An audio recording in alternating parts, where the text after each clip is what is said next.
is my distinct privilege to present Mr. Robert Carr to receive an honorary degree.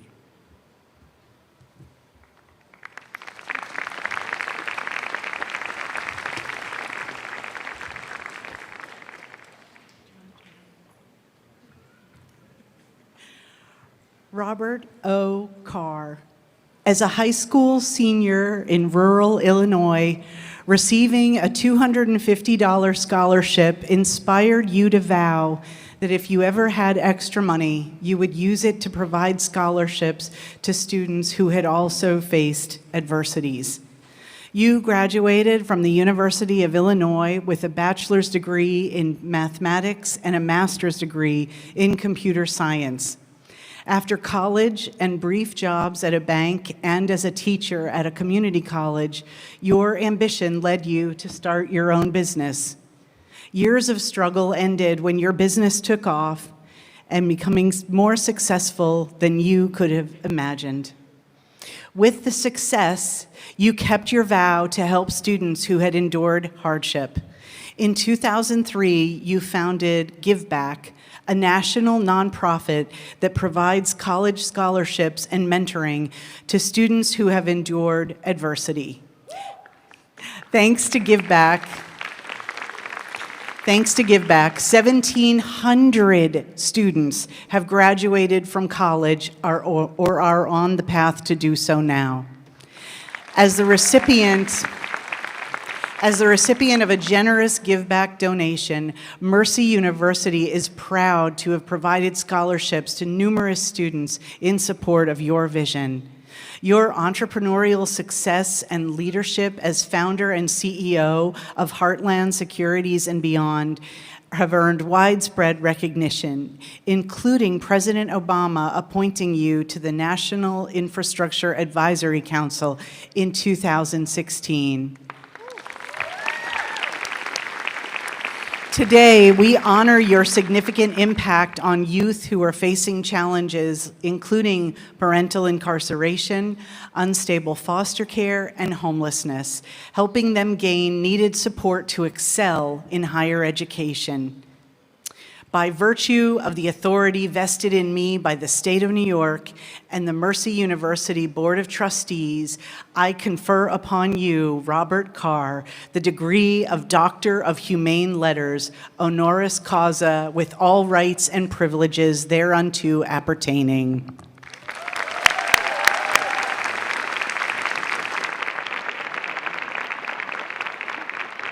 Thank you for congratulating Dr. Carr, and I'd like to now invite him to deliver our commencement address. Dr. Carr.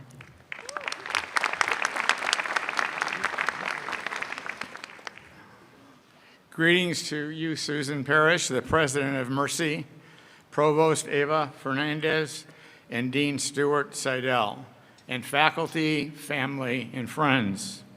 Congratulations, you made it. Hoorah!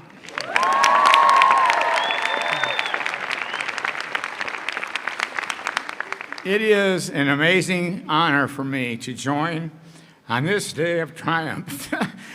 You deserve to be very proud of yourselves and those who have stood behind you and alongside you, and to those who have played a role in supporting your journey that led to this stage. Parents, grandparents, siblings, friends, and family. You all have the right to sit up just a little taller in your seats today and in the future. And nobody can ever take what you have earned away from you. Never.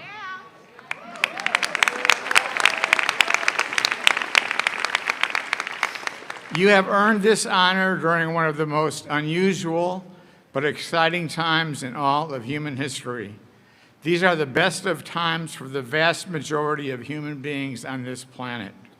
What we humans have learned in just the last few years is staggering. Whether learning more about the human body and all of its hormones and genomes, and what doors artificial intelligence will open, not to mention what men and women like Elon Musk, projects like SpaceX, might be doing next. However, I'm not sure about that new settlement of human beings on Mars. I don't think that might happen. And when you get to be my age, at 78, most of you will live another 20-plus years as a healthy senior citizen due to the incredible progress we are making now in the field of medicine. And many of you in this audience are going to play a major role in serving these people, and each time you do that, you'll be making this planet a little tiny bit better. I remember very well when I was in the place you sit now, getting my degree 58 years ago in 1966. I remember very well when I was in the place you sit getting my degree. Remember it because I was awarded a scholarship that time, a scholarship for $250, complete with my picture in the Joliet Herald News and a plaque to hang on my wall. I didn't yet know what I wanted to do with my life, but I knew I wanted to be the first person in my family to have one of those plaques. During my college years, I worked hard to understand what I truly believed in the deepest part of my being. Today, we would say, I wanted to know my why. Why am I on this planet? What am I supposed to do in the next few decades of my life? I took a few philosophy classes and studied the major religions. My mom had done a good job of teaching values like being self-reliant and always telling the truth and treating others the way you want to be treated. You know that golden rule. My mom said that we are no better and no worse. We are no better and no worse than our fellow human beings. We were all born into circumstances for which we had no knowledge or any control. Every one of you has overcome the hurdles of some kind, yet you did not give up, and you chose to pursue fields dedicated to helping those who face very high hurdles, obstacles of poverty, neglect, abuse, and mental health, not to mention the fear of being an imposter in the real world. The fear of being an imposter in the real world. It has been said that a society can be judged in the way it treats people in the dawn of life, like our children, and those who are in the twilight of life, the elderly, and those who are in the shadows of life, sick people, vulnerable, and impoverished people. For your willingness and courage to help those related to the margins and the shadows of society, I thank you. When I started in college, I decided that I wanted to be a high school math teacher. But this newfangled business tool called a computer had just started up as I was getting my bachelor's degree in mathematics. I was very, very lucky to be in the right place at the right time, and I am well aware of my good fortune and fantastically good luck. I live today in a big house built long ago for Woodrow Wilson, who would go on to become the 28th President of the United States and the only president to have earned a PhD. But I grew up on the other side of the tracks, so to speak, on a country road in a little two-bedroom house that was crowded with 9 people, including my grandmother. My siblings and I did not have bedrooms or a place to study. In our house, there was not much money, but there were plenty of troubles. My father was a hard drinker who could be a mean and vindictive man. He knocked me and my siblings around both physically and mentally. One morning, he punched me repeatedly because I had embarrassed him by being the only boy among some girls in a small choir. And my parents didn't want me to go to college. And by the way, many of our students face the same thing today. They wanted me to go get a job. But I was determined to go ahead and go to college. I was awarded that $250 scholarship by the Lockport Women's Club. It came as a big surprise. I hadn't even applied for the scholarship. My hunch is that I was recommended by a school counselor who knew the circumstances in my family's home, but whomever it was, they stood behind me. The award made me proud and it gave me hope. It made me believe that my job was to do what I learned from my mom. Always be honest and do your part to make this world a better place.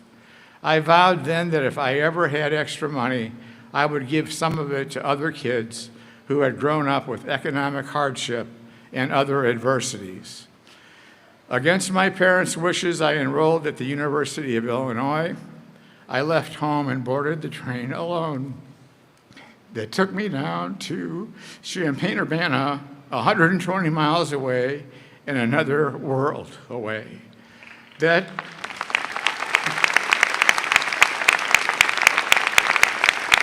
you.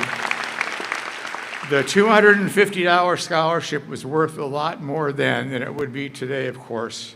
But even then, it was not enough to put me through school.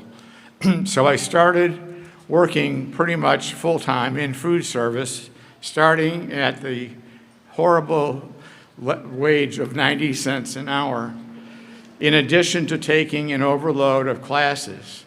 I earned a bachelor's degree in mathematics in 3 years, and in my 4th year, a master's degree, which was my ticket for the future.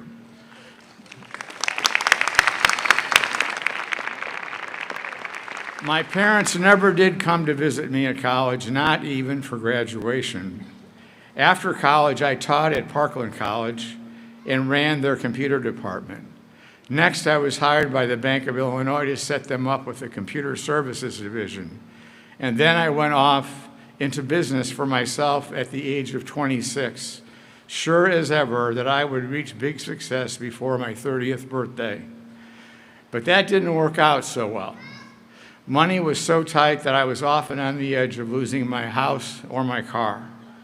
And when I turned 50, how old that is, when I turned 50, my business took off beyond my wildest dreams. We went public on the New York Stock Exchange and grew to become the 954th largest business on the Fortune 1000 roster.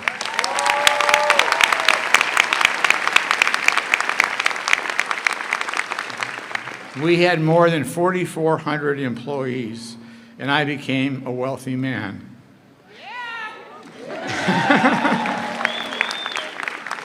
And I've kept my promise big time. A little over 20 years ago, I founded the Give Something Back organization. Give Back has provided mentoring, coaching, and full-time scholarships to 2,235 students. Of those, 1,590 have either graduated from college or trade school or are on a path to do so. That is 71.1%, and we did this despite the added challenges that came from COVID. In recent years, Give Back is focused on helping students who have lived through adverse childhood experiences, such as foster care, the incarceration of a parent, or homelessness.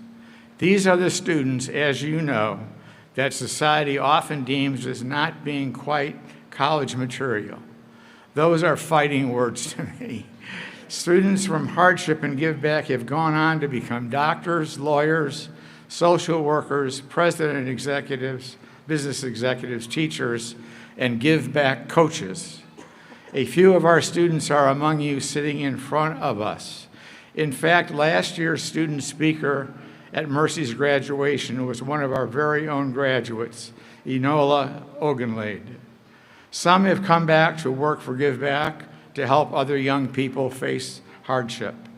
As you know from others, and perhaps from your own lived experiences, kids who have grown up with hardship have grit, a resilience, and a sense of determination. These qualities can help steer them to success, whether it's college, a profession, a trade, or a technical field.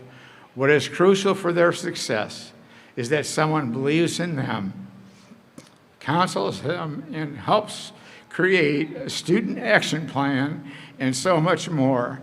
Now you go forward on your path, help change lives for the better. In so doing, you will change your own life for the better. And know that I am proud to know many of you and that a lot of people are counting on you. Thank you.